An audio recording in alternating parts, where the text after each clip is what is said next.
الحمد لله نحمده ونستعينه ونستغفره ونؤمن به ونتوكل عليه ونعوذ بالله من شرور أنفسنا ومن سيئات أعمالنا من يهده الله فلا مضل له ومن يضلله فلا هادي له ونشهد أن سيدنا وسندنا وحبيبنا وحبيب ربنا وملجانا ومعوانا محمدا عبده ورسوله أما بعد أعوذ بالله من الشيطان الرجيم بسم الله الرحمن الرحيم ذلك الكتاب لا ريب فيه صدق الله مولانا العظيم وصدق رسوله النبي الكريم ونحن على ذلك لمن الشاهدين والشاكرين والحمد لله رب العالمين. حمد و صلاۃ کے بعد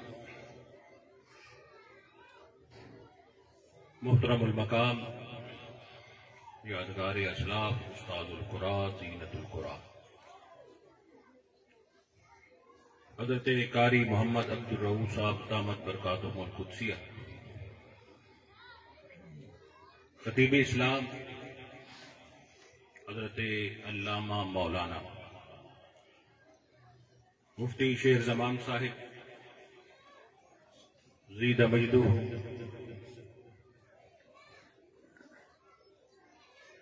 جملہ علماء کرام صوفیاء کرام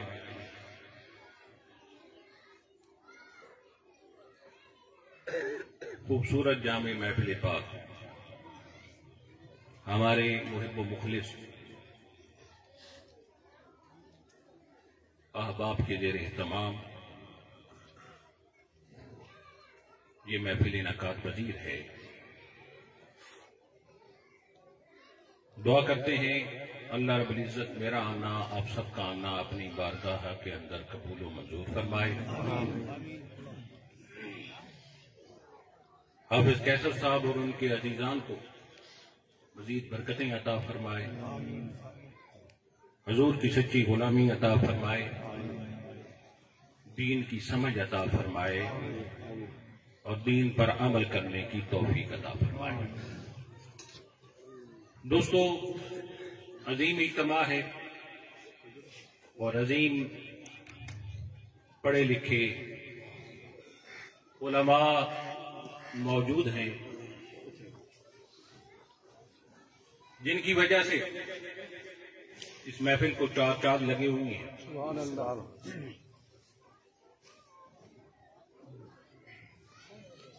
آج کی اس خوبصورت محفل کی ابتدا ان اشعار سے کرتے ہیں.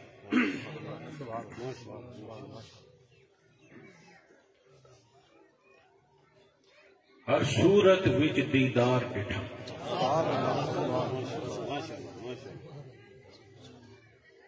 ہر صورت وچ دیدار ڈٹھا, کل یار اغیار کو یار ڈٹھا.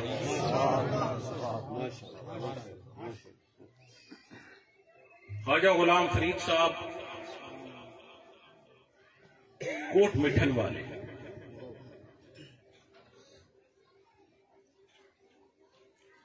جو عشق کے بادشاہ جن کی مزار پہ میں حاضر ہوا تو باہر ایک شعر لکھا ہوا تھا, میں نے پڑھا. کافی دوست میرے ساتھ تھے.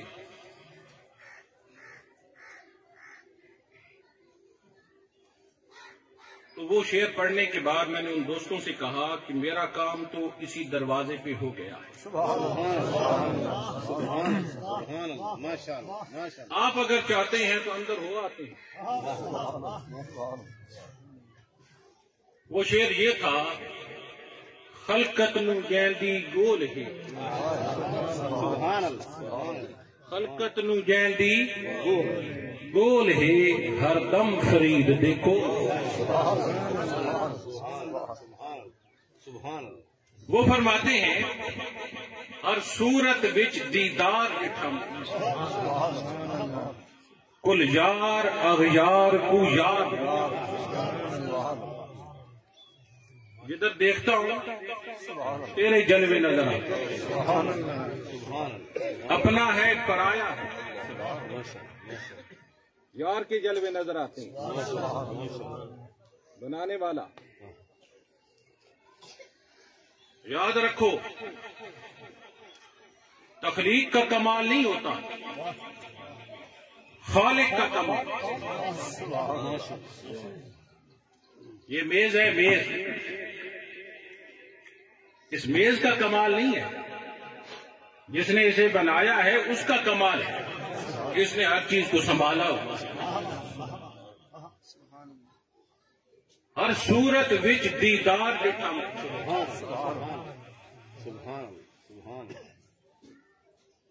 ہر صورت وچ دیدار ڈٹھم کل یار اغیار کو یار.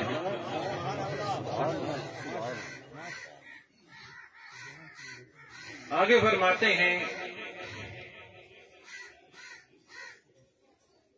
کتنے منطق ناف تے صرف ڈٹھا. منطق ناف آپ کو پتہ ہے، علماء بیٹھے. کتنے منطق ناف تے صرف ڈٹھم یعنی کتاب پڑھنے والے کتابیں دیکھی ہیں. کتنے منطق ناف تے صرف ڈٹھم کتنے اسم تے فعل تے حرف ڈٹھم. ویسے کہنا اسم فعل حرف اسی طرح ہے. اور وہی ہوتا ہے لا تدل علی معنی فی نفسہ.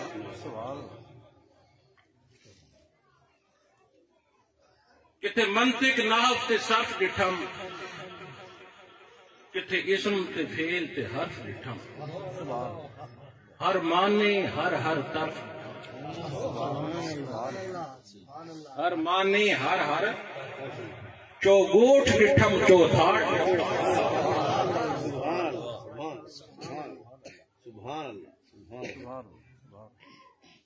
آگے کیا فرماتے ہیں وہ اعلی اعلی شان ڈٹھم. بڑی شانوں والے. وہ اعلی اعلی شان ڈٹھم ابو بکر عمر عثمان ڈٹھم. ابو بکر عمر.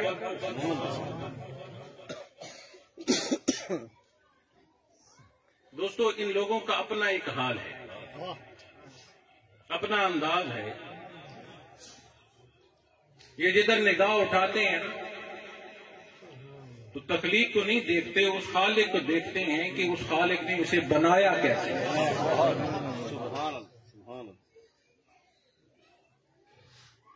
بڑی اعلیٰ اعلیٰ شانوں والوں کو دیکھا ہے، بڑی عظمت والے، بڑے مقام مرتبے والے. پر یاد رکھنا اللہ رب العزت نے جو شانی، جو عظمتیں، جو رفتیں، جو مقام اللہ نے اپنے محبوبوں کو عطا کیے ہیں، ایسی شانیں کسی کو نہیں.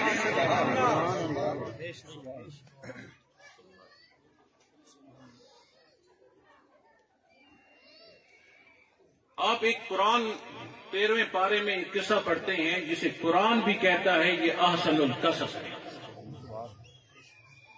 احسن سب سے اچھا قصہ.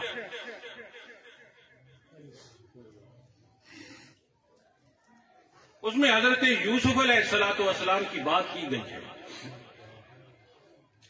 اور یوسف علیہ السلام کے بارے میں آپ سب جانتے ہیں، تو میں اس تفصیل میں نہیں جانا چاہتا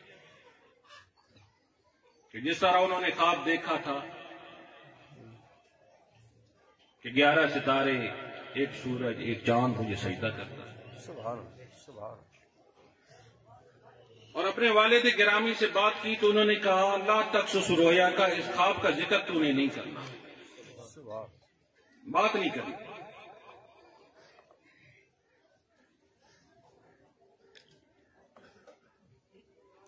پھر آپ کو پتا ہے کہ ان کے بھائیوں نے انہیں کنویں میں ڈال دیا تھا. پھر وہاں سے قافلہ آیا، ان کو لے گیا اور مصر کے بازار میں ان کی قیمت لگی، خریدا گیا. پھر عزیز مصر کے گھر رہے، پھر ناحق 12 سال جیل کاٹی. نکلے تو کہا یہ زندوں کا قبرستان ہے. یہ سارے پروسیس سے وہ گزرے.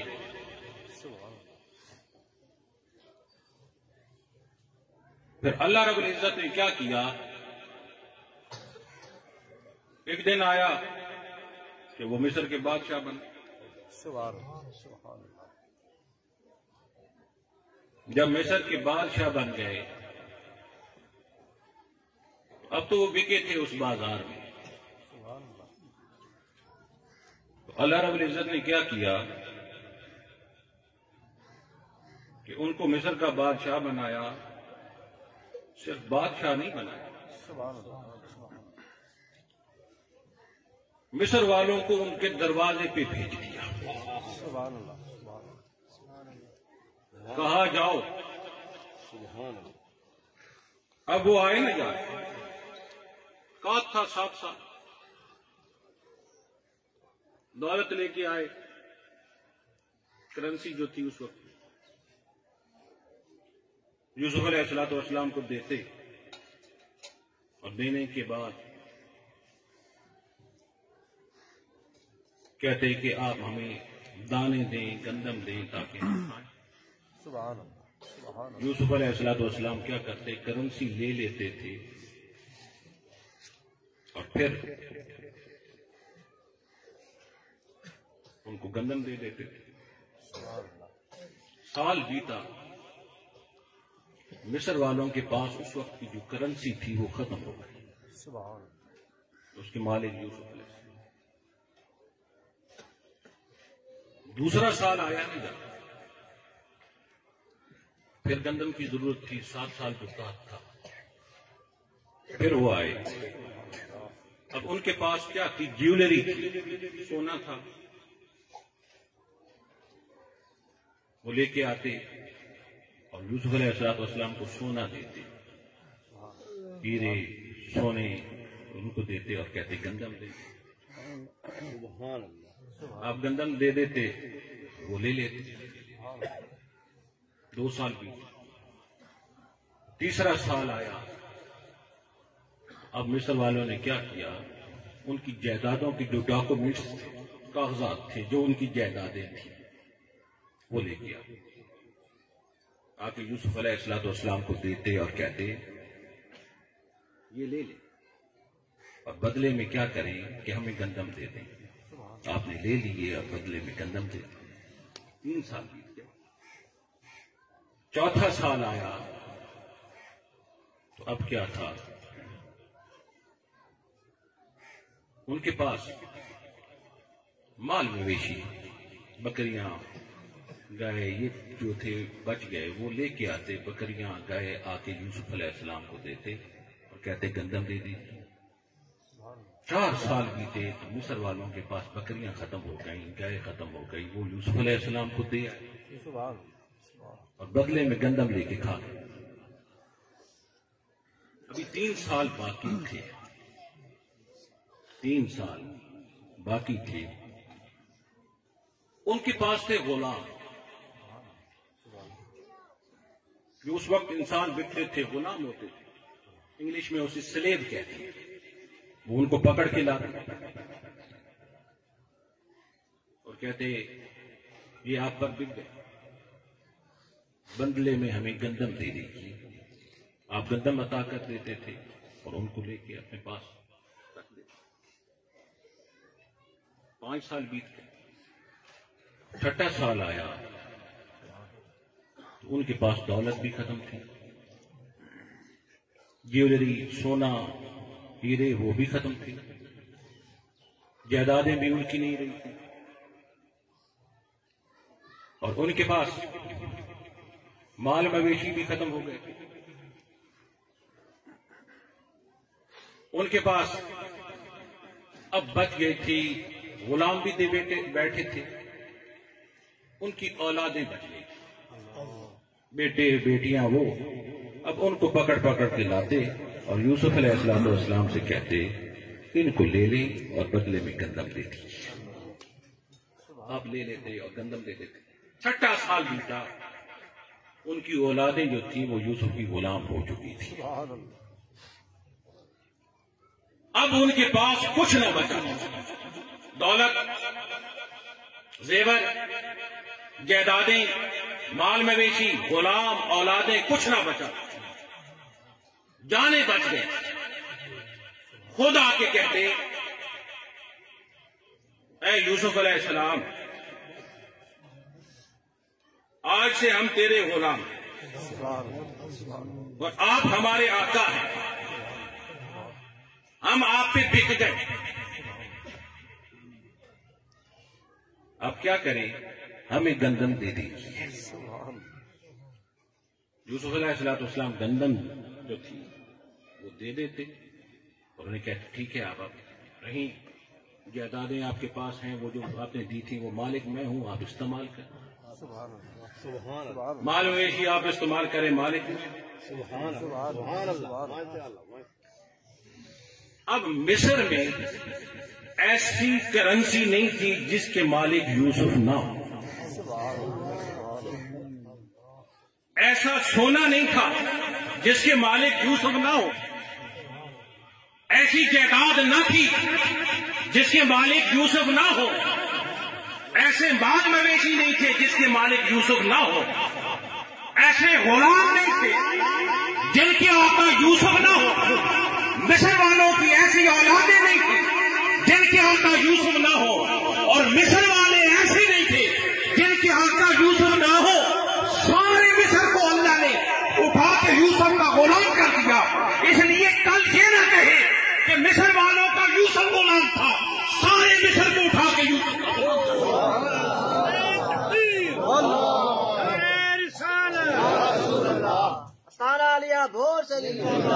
یہ ہے میرے رب کے فیصلے، یہ ہے میرا رب، ان اللہ علی کل شیء قدیر، یہ ہے میرے رب کی جو ہے دین۔ کل تک یوسف علیہ السلام ان کے بازار میں بکتے ہیں، آج وہ سارے مصر والے ہوں گے۔ نعرہ تکبیر، نعرہ رسالت۔ 7 سال بیتے نا، 7 سال تو گندم نہیں، اب کاٹ تو ختم ہو گیا، بارش آ گئی، اب جب ختم ہو گیا نا کاٹ تو گندم اگا دی گئی، اور جب گندم اگا دی گئی تو دوستو گندم کا جیسے پودا نکلا ہوا ہے، ابھی آپ دیکھ رہے ہیں، گندم آنے میں 3 ماہ باقی تھے کہ مصر والوں کا اناج ختم تھا۔ اب وہ کہاں گئے؟ کہیں اور نہ گئے، سیدھے یوسف علیہ السلام کے پاس گئے۔ ان کو پتا تھا ان کے پاس گندم نہیں ہے، لیکن پھر بھی یوسف کے دروازے، پھر بھی یوسف کے دروازے تھے، اللہ کے مقرب کے دروازے، اور آ کے کہتے ہیں حضور گندم ختم ہو گئی ہے، اسٹاک ختم ہو گیا ہے، ابھی گندم آنے میں 3 ماہ باقی ہے۔ یوسف علیہ السلام نے کیا کہا ٹھہریے میں رب سے بات کرتا ہوں، رب سے بات کرتا ہوں۔ میسج رب کی طرف جو کیا، کانٹیکٹ کیا، رابطہ جو کیا، اللہ رب العزت نے کہا جا جبرائیل میرے یوسف سے کہے انہیں ایک جگہ پہ اکٹھا کر لے سارے مصر والوں، اور جب یہ سارے اکٹھے ہو جائیں تو انہیں چہرے پہ نقاب ڈال لینا ہے، اور جب نقاب ڈال لینا ہے اور جا کے ان کے سامنے کھڑا ہونا ہے تو انہیں چہرے سے نقاب ہٹانا ہے۔ میں نے 3 ماہ کے لیے انہیں بھوک کی جو ہے وہ کیفیت ختم کر دینی ہے، انہیں 3 ماہ کی بھوک لگے گی۔ نعرہ تکبیر، نعرہ رسالت، آستانہ علیہ بھور شریف۔ دوستو یوسف علیہ السلام نے انہیں ایک جگہ جمع کیا، جمع کرنے کے بعد آپ گئے، نقاب ڈالا ہوا تھا، جیسے نقاب ڈلا ہوا تھا یوسف علیہ السلام وہاں جا کے پہنچے، نقاب کو ہٹایا، نقاب ہٹانے کی دیر تھی. جیسے نقاب ہٹا ان کو سب بھول گئی. یوسف علیہ السلام سامنے آئے, 3 ماہ تک ان کی بھوک اتر گئی. معلوم یہ ہوا کسی کو دیکھنے سے بھی بھوک جو ہوتی ہے وہ ختم ہو جاتی ہے. بھوک ختم ہو جاتی ہے. وجہ کیا ہے؟ ان کے اندر وہ جلوے ہوتے ہیں. ان کے اندر وہ جلوے ہوتے ہیں. اور وہ جلوے کیا ہوتے ہیں؟ اسی کو تو خواجہ غلام فرید نے کہا, اور صورت وچ دیتا,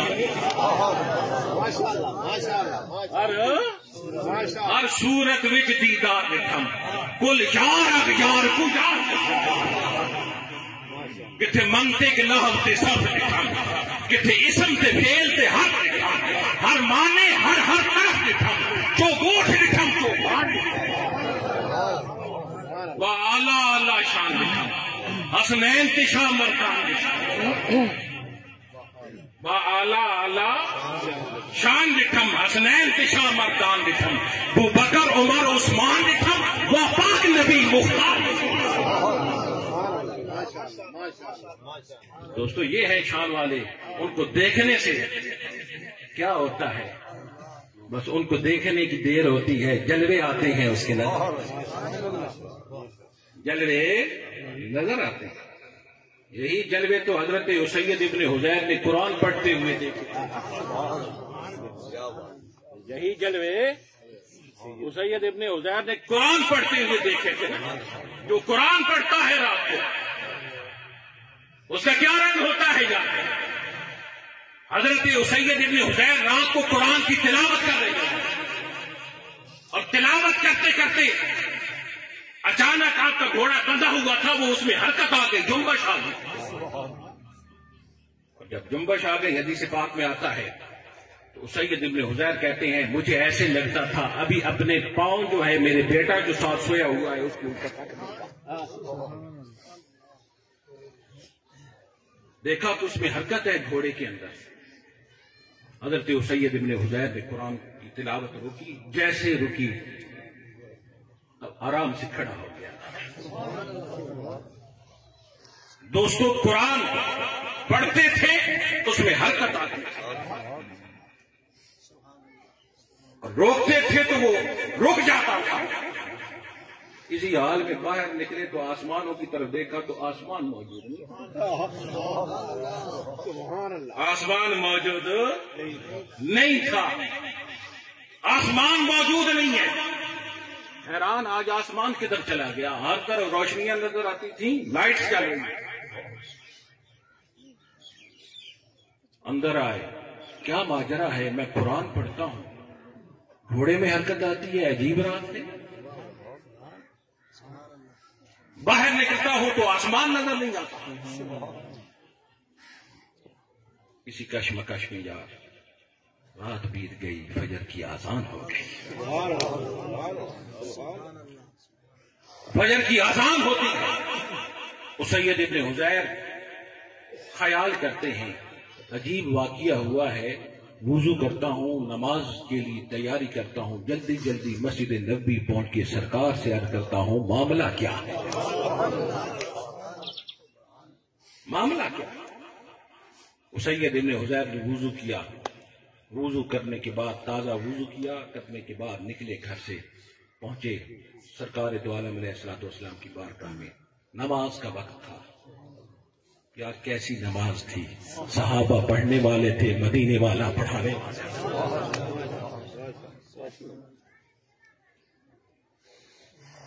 دوستو سرکار تشریف لائے, مصلی امامت پہ کھڑے ہوئے,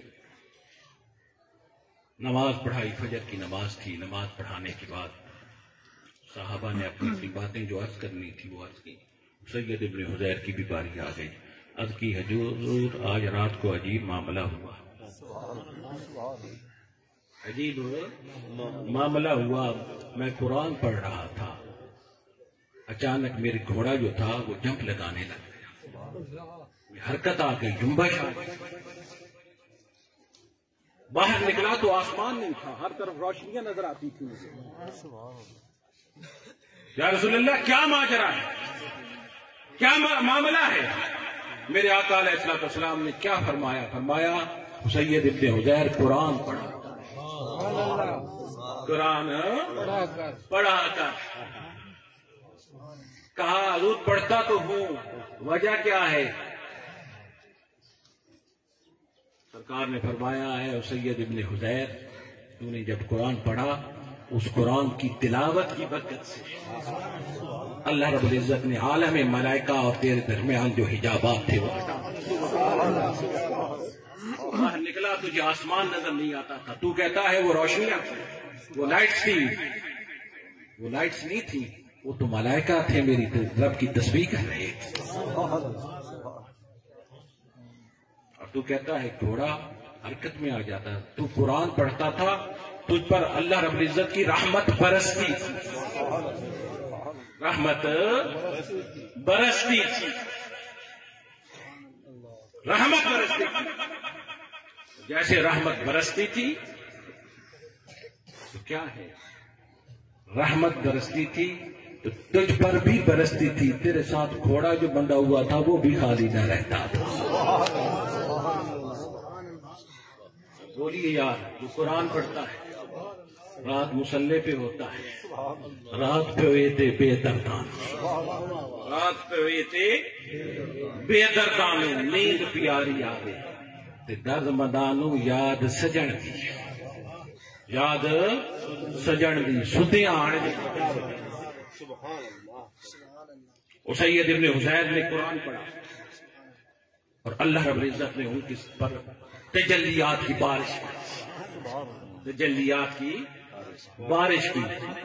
اور جب تجلیات کی بارش کی تو وہ تجلیات حضرت سید ابن حذیر پر جو گری، دنیا میں رہتے ہوئے، اسی دنیا میں رہتے ہوئے عالم ملائکہ کو دیکھ رہے ہیں، عالم ملائکہ کو دیکھ رہے ہیں نا، کہ اللہ نے تیرے سامنے سرکار نے فرمایا حجابات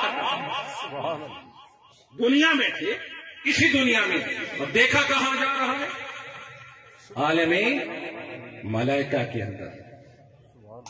دوستو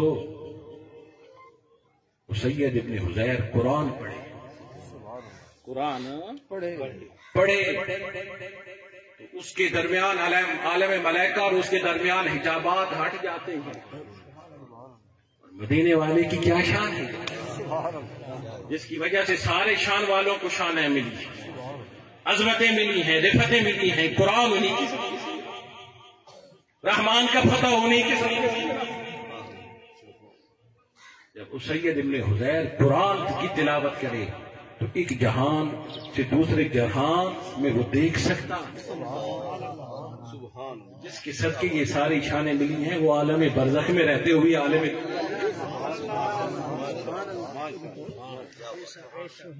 اور وہ گھوڑا جس میں حرکت آ گئی، وہ تو جانور تھا، اشرف المخلوقات تو نہیں تھا، جانور تھا، جانور تھا،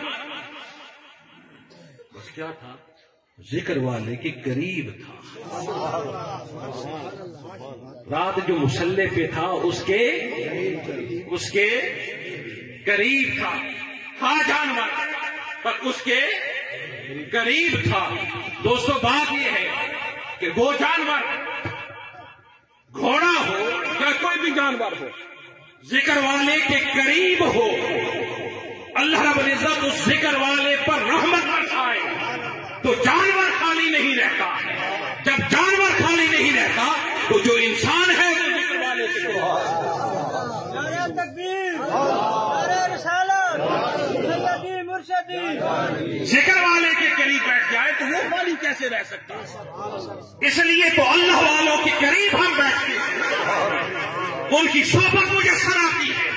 جب ان کی صحبت میسر آتی ہے تبھی تو انوار و تجلیات کی بارش ہوتی ہے، اور جب انوار و تجلیات کی بارش ہوتی ہے تبھی تو راز کھلتے ہیں، اور تبھی تو راز کھلتے ہیں تو فرید کہتا ہے ہر صورت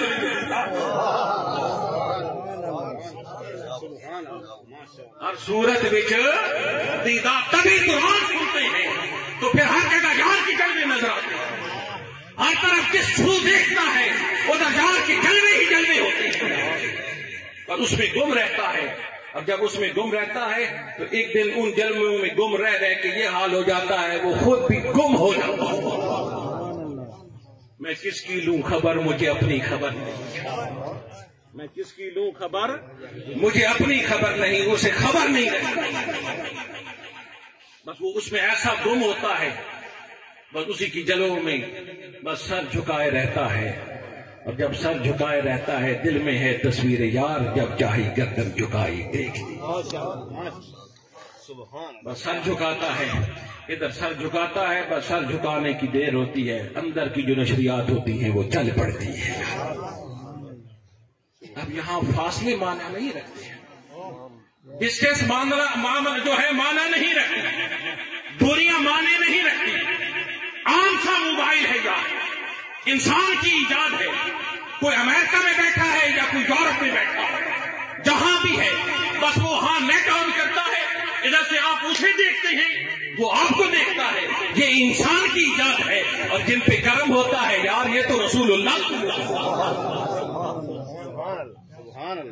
یہ سر جھکاتے ہیں، اب جب سر جھکاتے ہیں پھر کیا کہتے ہیں، یا ساریت الجبل، اے ساریہ پہاڑ کی طرف ہو جا، بس دوری وہاں معنی نہیں رکھتی، وہاں کچھ بھی معنی نہیں ہوتا، بس سر جھکتا ہے، تصویر یار سامنے آتی ہے، تصویر یار سامنے آتی ہے، پر یہ منزل ملتی کیسے ہے، کیسے ملتی ہے؟ دوستو اللہ نے دو ہی بھیجے، ایک قرآن بھیجا، ایک صاحب قرآن بھیجا، ایک قرآن بھیجا اور ایک صاحب قرآن بھیجا۔ قرآن کی جس نے تلاوت کی وہ تو قاری بن گیا، وہ تو مصطفیٰ کی جس نے زیارت کی وہ صحابی، ایک کی سطریں کالی تھی دوسری کی زلفیں کالی تھی۔ دوستو قرآن کیا تھا؟ اللہ رب العزت نے کتاب بھی بھیجی میرے آقا کو، کتاب بھی بھیجی میرے آقا کو بھیجا، تھیوری تھی کتاب، تھیوری تھی کتاب، پریکٹیکل مصطفیٰ کی ذات اقدس۔ لقد کان لکم فی رسول اللہ اسوۃ حسنہ، قرآن پڑھتا گیا مصطفیٰ کو دیکھتا گیا، قرآن پڑھتا گیا مصطفیٰ کو دیکھتا گیا، کیا کہیں وہ قرآن پڑھتا گیا مصطفیٰ کو، یاد رکھنا میرا یہ جملہ، قرآن پڑھتا گیا مصطفیٰ کو دیکھتا گیا، پھر کیا تھا؟ وہ کہتا تھا 40واں مسلمان نہیں ہونے دینا، خود 40واں مسلمان، قرآن سن کے آیا تھا مصطفیٰ کو دیکھ، قرآن سن کے آیا تھا نا، بہن پڑھ رہی تھی، قرآن جب وہ سن رہا تھا ادھر قرآن پڑھا جا رہا اور ادھر پہنچے تو مصطفیٰ تھے، ادھر تھیوری تھی ادھر پریکٹیکل، ادھر تھیوری تھی ادھر پریکٹیکل تھا۔ پھر دوستو کیا ہے، جس نے مصطفیٰ کو دیکھا ان کی سیرت پاک کو اپنا لیا اور قرآن پڑھتا رہا، میرے آقا نے فرما دیا میری امت اس وقت تک گمراہ نہ ہوگی جب قرآن اور میری سنت کو تھامے رکھے گی، سنت کو تھامے رکھے گی۔ آج قرآن جو پڑھتا ہے وہ پا جاتا ہے، لا ریب کتاب ہے، ذالک الکتاب لا ریب فیہ، کتاب میں شک نہیں، نہ جس نے بھیجی ہے اس میں شک ہے، نہ جس پہ آئی ہے اس پہ شک ہے،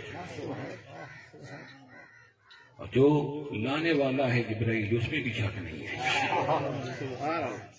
بھیجنے والے میں شک نہیں ہے، لانے والے میں شک نہیں ہے، اور جس کی طرف آیا ہے اس میں شک نہیں ہے، اور جو سینے میں سما جائے اس سینے میں کیسے شک ہو جاتا ہے، سینے میں کیسے شک ہوتا ہے؟ قرآن اعلیٰ کتاب ہے، اس رب کریم نے بھیجی وہ بھی اعلیٰ، جس نبی کی طرف آئی ہے وہ بھی شان والا اعلیٰ ہے، جس سینے میں سما جائے پھر کیا ہے، اس کو کیا شان ملتی ہے؟ خیرکم من تعلم القرآن وعلمہ، بہتر وہ ہے تم میں سے، اچھا وہ ہے جو قرآن پڑھتا بھی ہے پڑھاتا بھی، قرآن پڑھتا رہتا ہے وہ کبھی اس کا ذہن خراب نہیں ہوتا، پاگل نہیں ہوتا۔ آپ نے دیکھا ہوگا کئی بزرگوں کی، آپ نے دیکھا ہوگا آپ کے دادا پردادا، ان کو دیکھا ہوگا ان کے ذہن سلامت ہوتے ہیں، آخری دن تک ان کے ذہن سلامت ہوتے ہیں۔ وجہ کیا ہے؟ قرآن پڑھتے ہیں۔ آج کی جنریشن کو بس دوسرے اگلے دن بات بھول جاتی، کوئی پتہ نہیں ہے، کام بھیجو تو وہ اور سے اور کرتے۔ وجہ کیا ہے؟ قرآن سے رابطہ، ذہن کو سلام رکھو، ذہن کو سلام رکھو، قرآن پڑھتے رہو۔ قرآن پڑھو گے کبھی گمراہ نہ ہوگے۔ کتاب میں شک نہیں ہے، جس نبی پہ آئی ہے اس میں بھی شک نہیں ہے، بس دو ہی ہے، مصطفیٰ کی سیرت کو سامنے رکھو، قرآن کی تلاوت۔ دوستو، اللہ رب العزت کی بارگاہ میں دعا ہے، اللہ میرا آنا آپ سب کا آنا اپنی بارگاہ لاجزال کے اندر قبول و منظور فرمائے، حضور کی سچی غلامی عطا فرمائے، ہم پر بزرگوں کا فیض قائم رکھے، آمین اپنی اولادوں کو دین پڑھو، وابستہ رکھو۔ آج ایک حافظ قرآن نے حفظ کیا ہے، اس کے حفظ کرنے کی خوشی میں اولاد کو قرآن پڑھاؤ، دین پڑھاؤ، کتابیں پڑھاؤ۔ آج بڑی بڑی ڈگریاں اٹھا کے لوگ بے روزگار ہیں، کسی مولوی کو بے روزگار دیکھا ہے؟ کہتے ہو مہنگائی زیادہ ہو گئی ہے، کسی مولوی نے کبھی کہا ہے مہنگائی زیادہ ہو گئی؟ جو خدا کا ہو جاتا ہے خدا اس کا ہو جاتا ہے، خدا کا ہو جاتا ہے۔ اور ان کی سیٹسفیکشن دیکھیے، مطمئن ہونا ہے ان کا، کتنے مطمئن ہوتے ہیں، چہرے چمک رہے ہیں، دیکھیے ان کے چہرے، دائیں بائیں میرے بھائی کتنے مطمئن ہیں، سیٹسفائیڈ ہیں، کتنے سیٹسفیکشن ان کے چہرے سے جھلک رہی ہے۔ کیا ان کی اولادیں نہیں ہیں، اسی معاشرے میں نہیں رہتے؟ کیوں مطمئن ہیں؟ بس قرآن سے اور قرآن والے سے رابطہ، اولادوں کو دین پڑھاؤ، دین سکھاؤ، ضرورت ہے دین سکھانے، مدارس سے وابستہ رہو، خود بھی آؤ، اولادوں کو بھی لے جاؤ۔ کل قیامت کا دن ہوگا، آپ کو رب بلائے گا اور کہے گا اس کے سر پہ تاج رکھ دو، تاج رکھ دو۔ بندہ عرض کر گیا، یا اللہ میرا عمل تو ایسا نہیں ہے کہ مجھ پہ تاج رکھا، یہ کیا معاملہ ہے؟ کہا تیری وجہ سے تاج نہیں رکھ رہا، تو نے جو حافظ قرآن بیٹے کو بنایا تھا اس لیے یہ تاج رکھا جا حافظ قرآن بناؤ، پڑھاؤ، اور صرف حافظ قرآن بھی نہ بناؤ، ساتھ ساتھ درس نظامی پڑھاؤ، دین پڑھاؤ، علماء کے پاس بٹھاؤ، سکھاؤ۔ آج اولادیں بے ادب ہو گئی ہیں، باپ کی بات نہیں مانتی، ماں کی بات نہیں مانتی، لوگ پریشان ہیں، پر جنہوں نے دین پڑھایا ہے، میں یوں کہوں آپ کو، جو یونیورسٹی کالج میں پڑھتا ہے افسر بن جاتا ہے، اگر بن بھی گیا تو آپ پاکستان میں تو آپ بڑا مشکل ہوتا ہے، ماں باپ ڈرتے رہتے ہیں کہ یہ کہیں مجھ سے ناراض نہ ہو جائے، ٹھیک ہے؟ جس نے دین پڑھا ہے وہ ڈرتا رہتا ہے ماں باپ ناراض نہ ہو جائے۔ سبحان اللہ، پتا ہے اس کی ماں کی قدموں تلے جنت ہے، اس باپ نے دعا مانگنی ہے، اس کے سفید بالوں کا حیا کرتے ہوئے اللہ نے قبول کرنا۔ دوستو، اللہ رب العزت عزیزم کیسر صاحب برکتیں عطا فرمائے، انہوں نے یہاں ہمیں جمع کیا، ان کے علم میں ذوق میں برکتیں عطا فرمائے، جو دور سے آئے نزدیک سے آئے سب کی حاضری کو قبول فرمائے۔ وما علینا الا البلاغ المبین۔ دعا خیر، آمین، الحمدللہ رب العالمین۔